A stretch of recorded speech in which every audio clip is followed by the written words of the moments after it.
Hey people, it's Dodger Dave coming to you almost live somewhere near or in West Hollywood, bringing you some serious shoulder porn to start your Saturday morning, depending on when I upload this.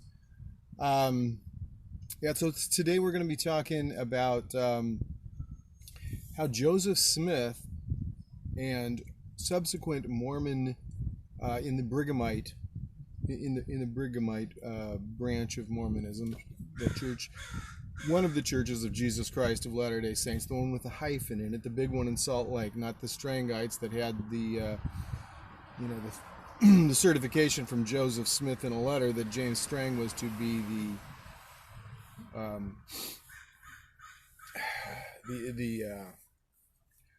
oh God, it's a huge word, isn't it? Anyway, the guy who goes next, right? Sad, huh?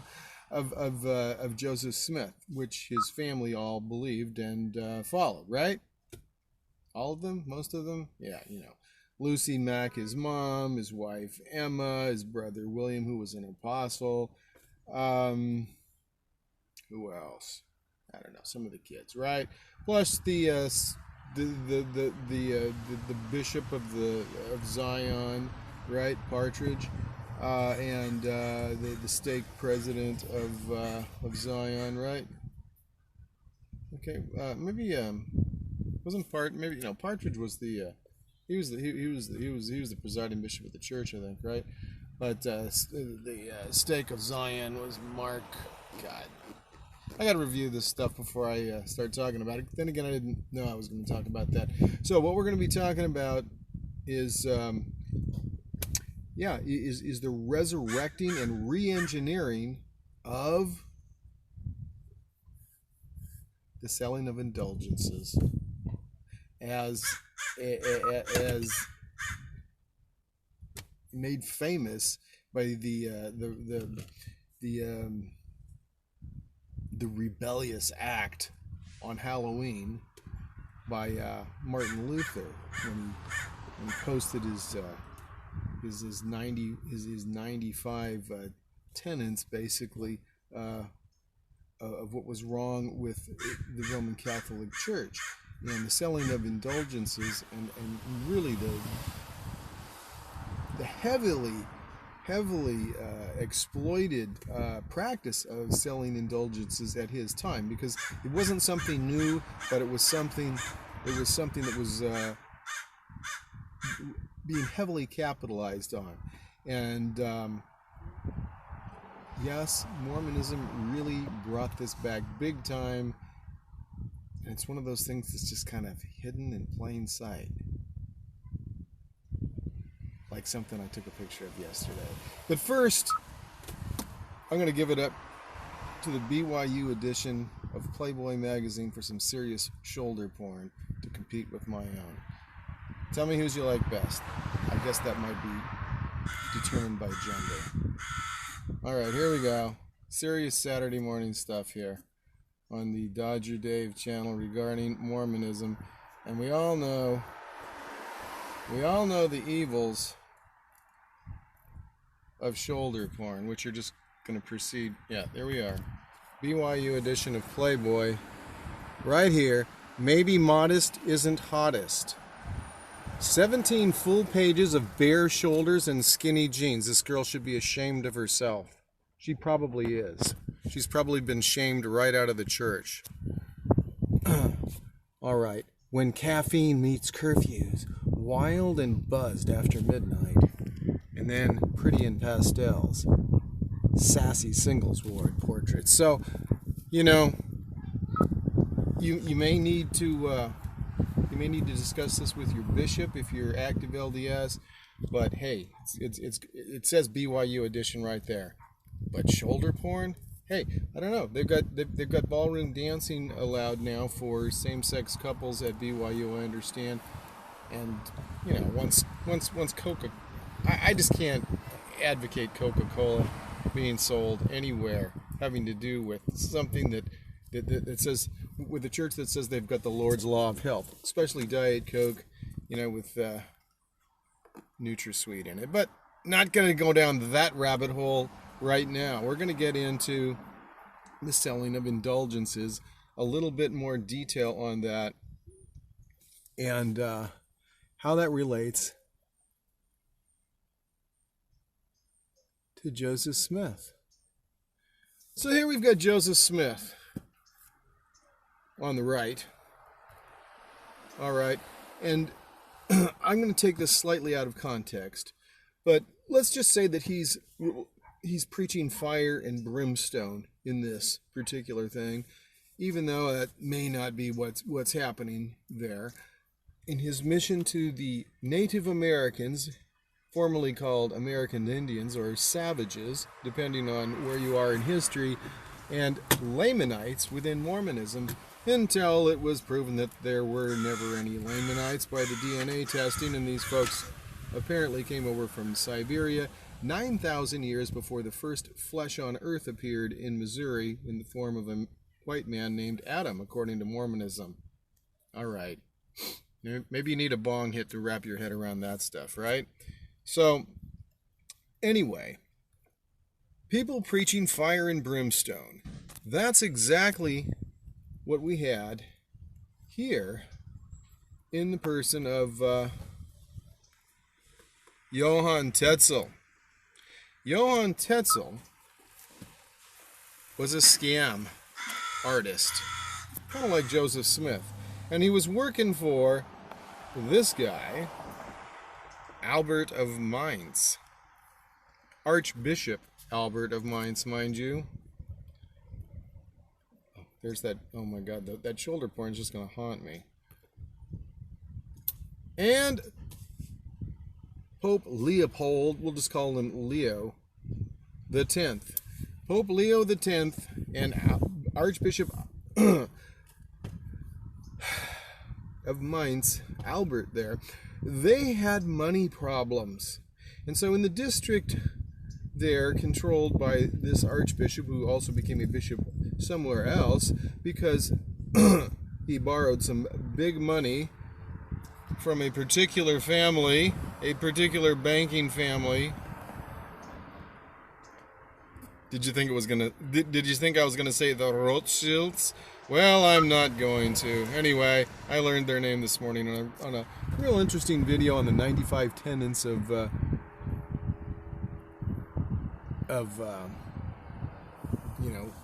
Mr. Luther. So anyway, what were these people's names? The Fugers or something like that. It was an F word. So anyway, both of these boys were needing some money. Boy on the left wanted to remodel St. Peter's Basilica because it looked like crap. Didn't drop an S-bomb yet, Mormons. Or, Mom, are you still pleased with me? So, Leo needed money, and the bishop needed money because that's how he got to be bishop, because cash talks and everything else walks everywhere, including in religions, because they are just a big scam, and if you check where the money flows, that's what you're going to find is the case. So anyway, they had this boy here marketing, and so what his deal was doing, what he did that was extra special as far as his marketing technique, I mean, Zig Ziglar might have been proud of him, except for Zig Ziglar does promote, or did, I think he's probably dead now, a morally decent standard of sales. He'd say only sell what you're willing to buy, that sort of a thing, right? Well, anyway, this guy was out selling indulgences. Now, what are indulgences?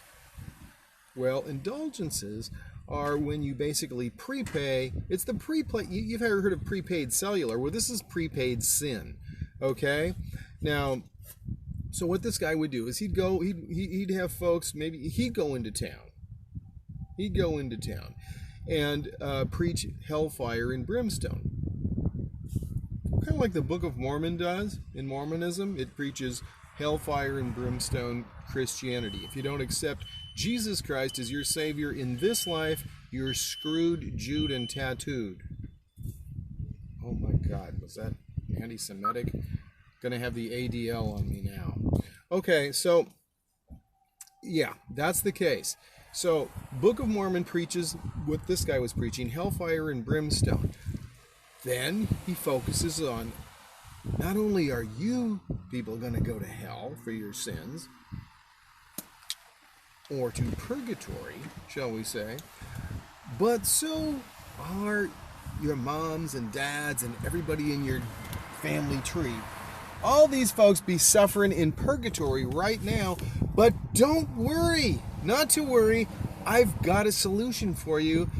You can buy these people out. You can buy yourself out of purgatory, and I've got the shit on sale. Oh, there went the first F-bomb. S-bomb. S-bomb. How far into the video was it?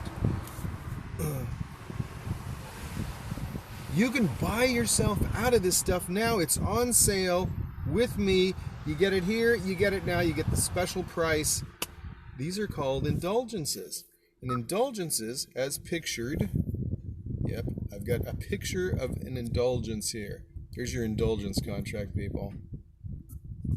Okay, can you read that? What, didn't you take Latin in high school? All right, and a certificate here with room for your name, saying that your sins are absolved.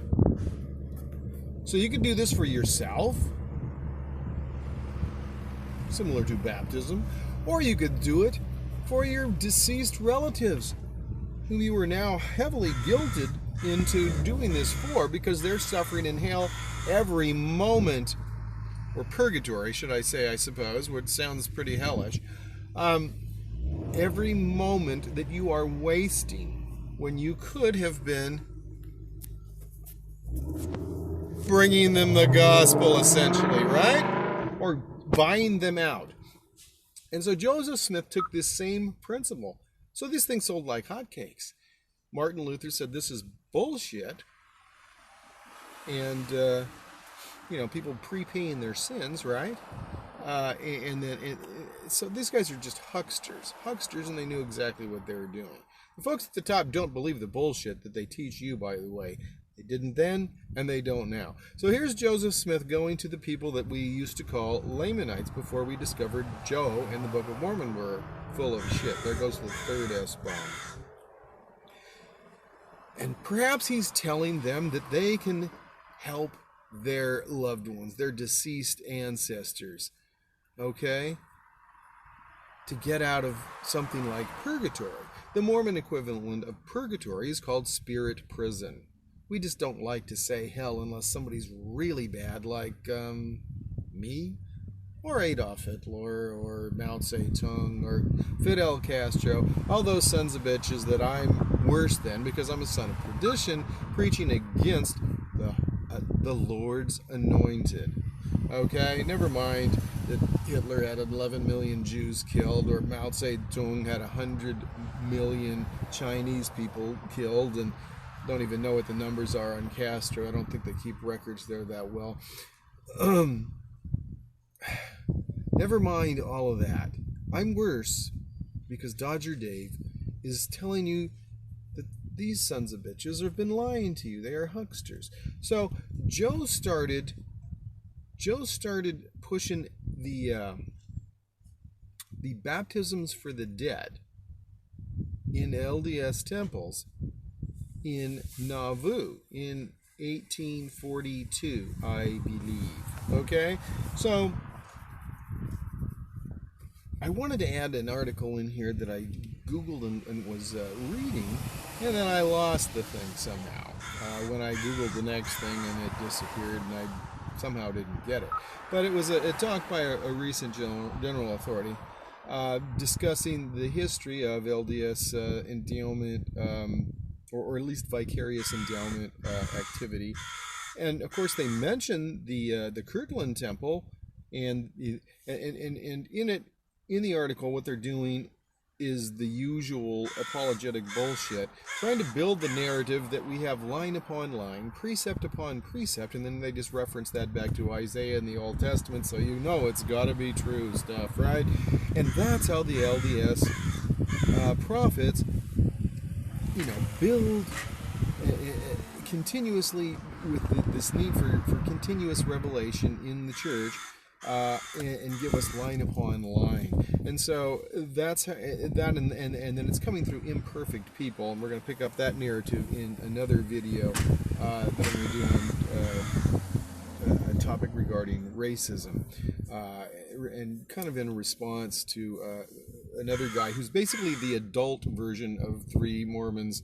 When you get rid of the idiotic junior high school humor of Kwaku and his friends, this guy is supposed to be the adult version now, I suppose, and I got that forwarded to me with some communication from a Facebook friend, Josh, and so I would encourage everybody to go to Dodger Dave on Facebook, friend me over there, because we can have additional conversations like on Messenger and that sort of a thing, and I get a lot of good information shared with me from interesting people there. Anyway, enough of that commercial. So here we are, Job preaching salvation to these people.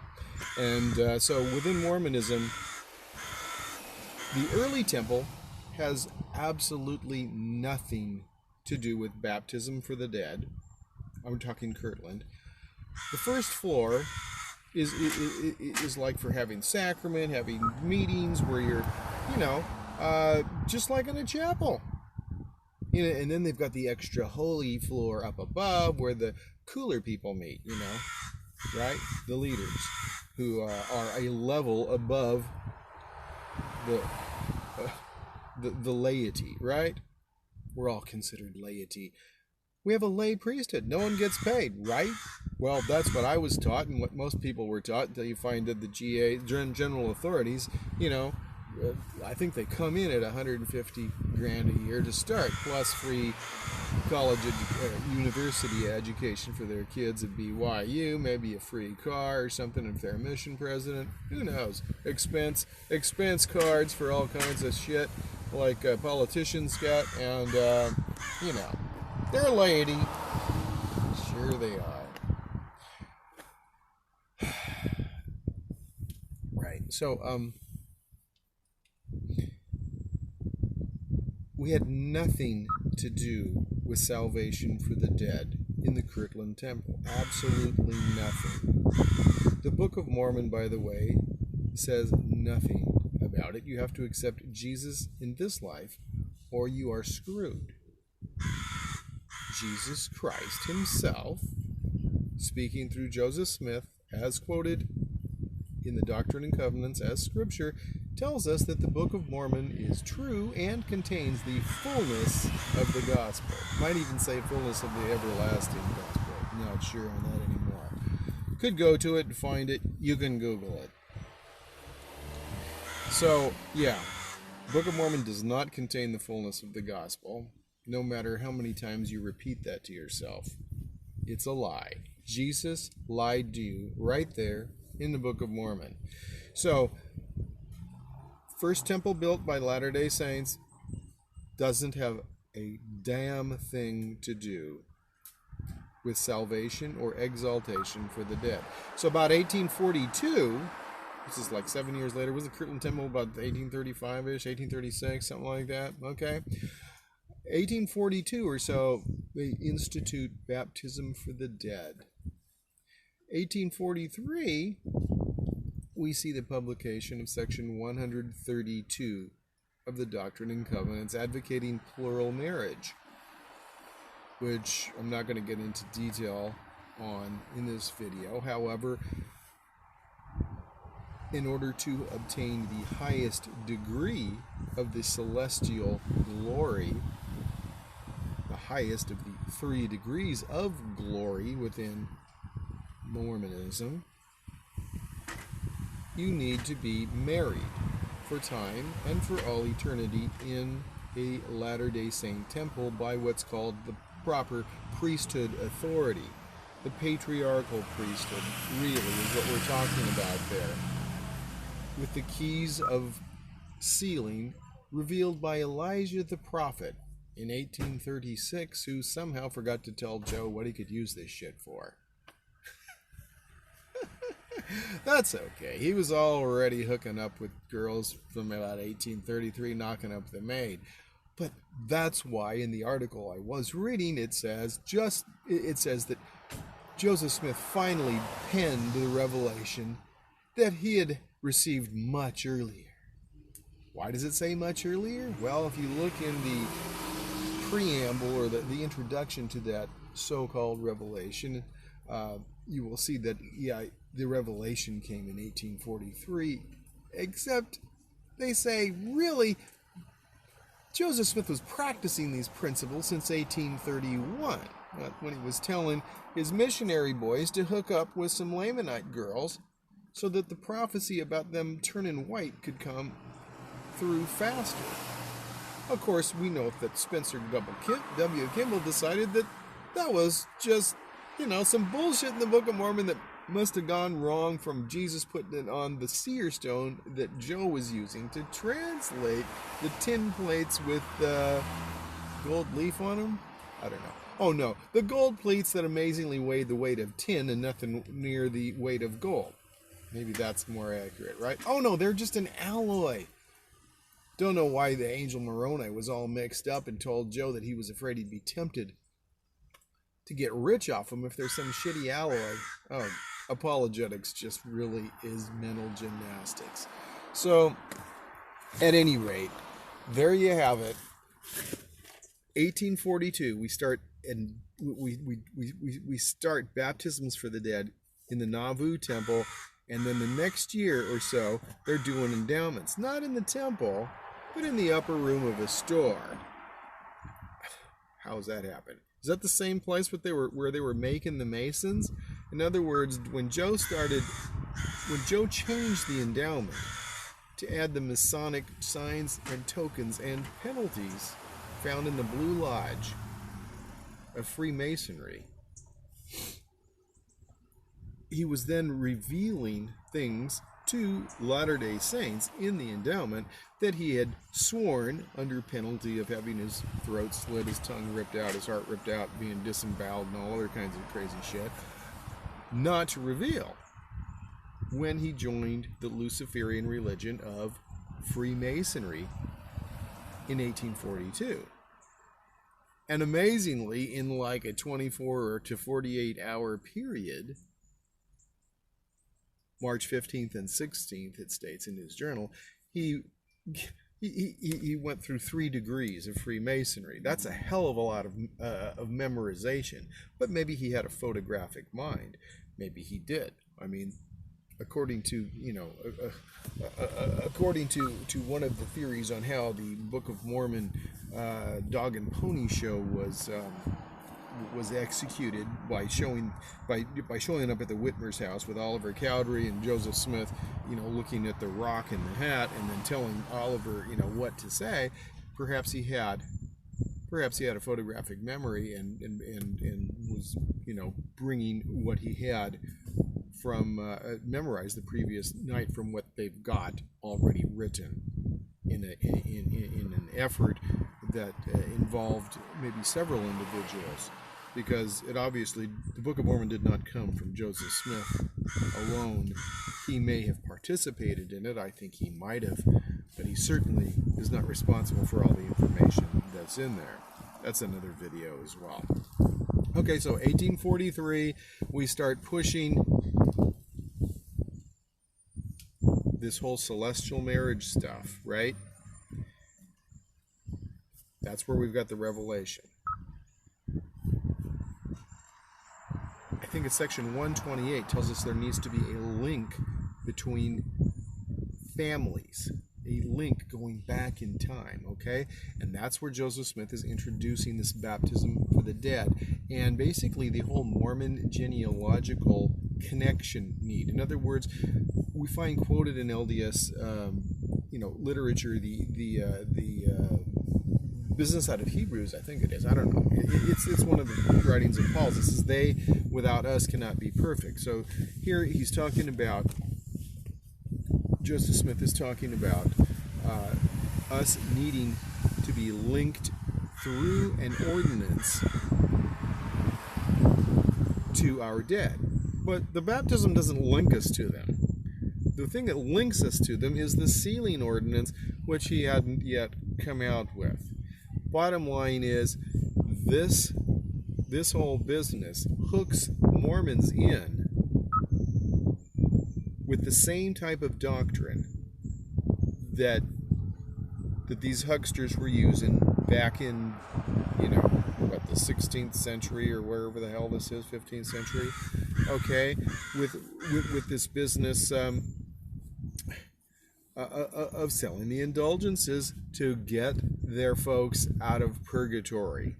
And we find that it's expanded upon in section 138 of the Doctrine and Covenants, where we've got Joseph F. Smith saying that LDS elders, when they die, and priesthood holders, they become missionaries in the spirit world, going to the spirit prison and doing like Joseph Smith's doing here with all these Lamanites, as they were called in Mormonism. In other words, bringing the gospel to the dead and allowing these people to accept or reject the covenants being made vicariously for them in LDS temples by you and I when we've participated in those. And by doing that, we were called saviors on Mount Zion within Mormonism. We were told we are saviors on Mount Zion because we were effectively bringing the opportunity to these people who were in the equivalent of Catholic purgatory, basically a hell without calling it hell, right? In the spirit prison, who had not accepted the gospel of Jesus Christ in their lives, who had received it by choice when it was being preached to them suddenly by elders from the LDS Church who were dying. And now they were just waiting to get the heck out of hell for you to go and perform baptisms for the dead to get them out. And then they wanted to get together with their spouses.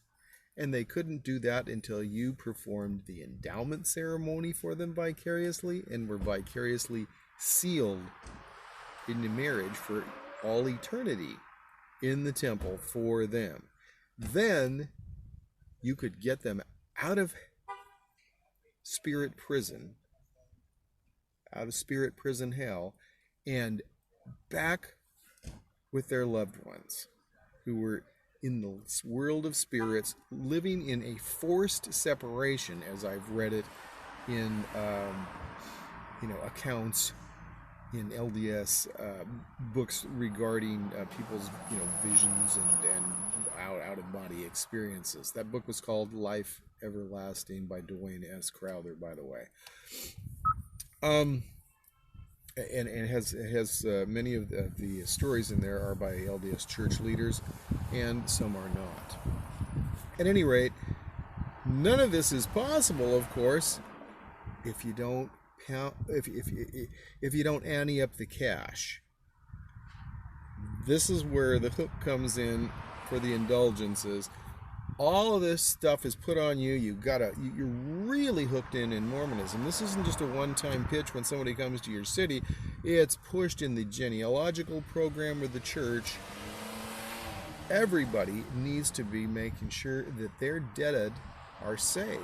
And that doesn't happen if you don't pay your 10% of your income to the LDS Church. If you don't pay the tax to the church, your loved ones rot in the equivalent of hell. They are separated from their husbands and wives as far as living in a husband-wife relationship or in the same home, in the spirit world, that kind of thing. That is the doctrine that is taught. And that is how the LDS leaders bested these hucksters from the Catholic Church in the past, because they turned it into they turned this into an MLM with auto ship, right?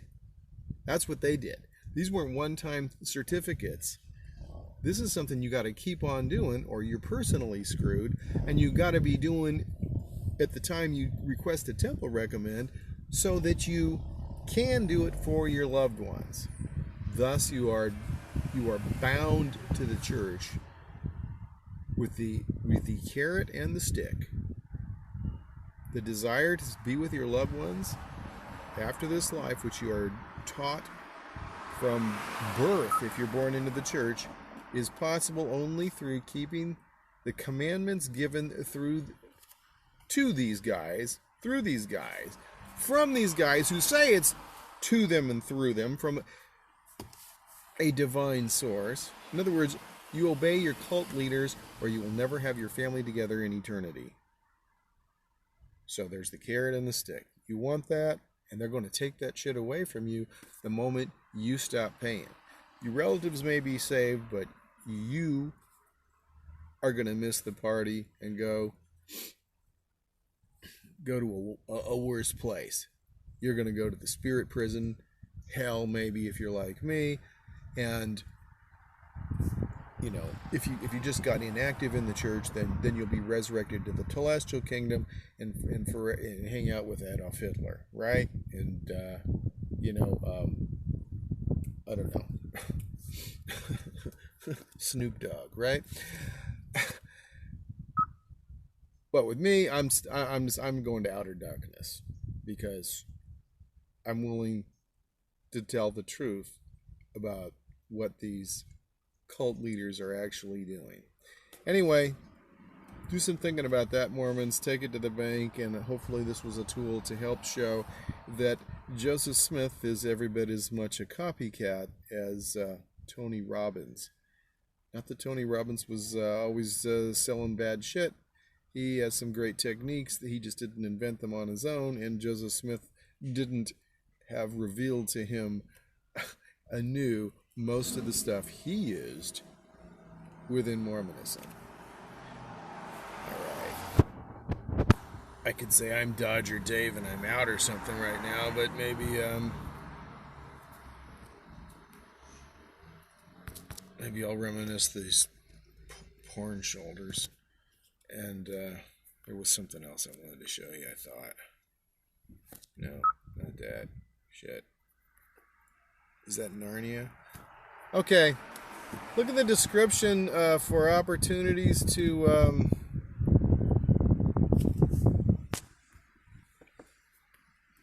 have me expand what I'm doing instead of have to do other stuff.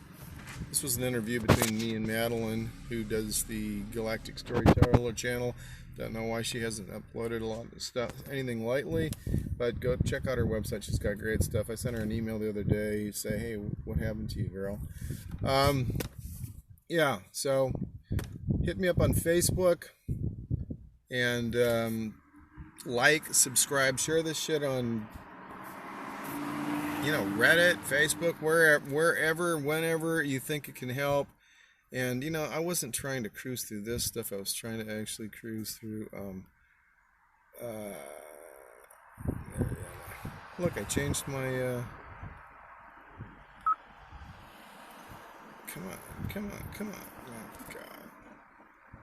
Anyway. Oh, yeah, I wanted to show you guys a picture. Oh, you know what? It actually wasn't a screenshot. Anyway, Dodger Dave on Facebook, and here's a screenshot from yesterday I took, not screenshot, photo. Here I am, Isis Avenue. That we're living in the new Atlantis is messaged to you in plain sight, and most people don't understand what's there. The next street over, running parallel to Isis Avenue, is 33rd Street. 33rd degree. And shortly thereafter, I passed the Masonic Temple.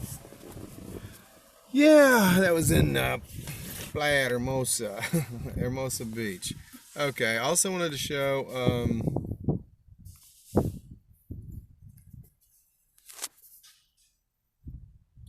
that some related places for you to study up on some of this would be in the Evolving Theology of the Eternal Gods page on Mormon Truth Videos Gospel Topics Hub, as well as the Cult Mind Control page. That might be the most applicable. Or actually, no, the Luciferian Endowment page. And sometimes it's hard for me to get this stuff to pop up. I think it's under Cult Mind Control. Right here. Cult Mind Control, Mormonism, boom. And there's the LDS Satanic Pedophilia Network with the Catholic Church. Oh, well. Anyway, I will put the link to that. I got the direct links in here that I like to use for getting to the various pages, and I'll put those in the description. Here is here's the page that's got all that stuff on it. So I'll throw this in the description. It's got your opportunity to help support the channel with my GoFundMe link right there, and it's got various other. It's got my newest page that's up on Mormon Truth Videos Gospel Topics Hub.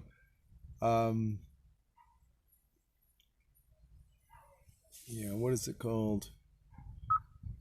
Oh God, I don't know. Anyway, and Restoring the Stairway to Heaven's got a lot about the story of how Mormonism advocates that they are restored, that we have a restored system of obtaining the celestial glory, as it's called, and was apparently revealed to Adam and Eve 6,000 years ago in Independence, Missouri, as the first flesh on earth, the first man and woman also.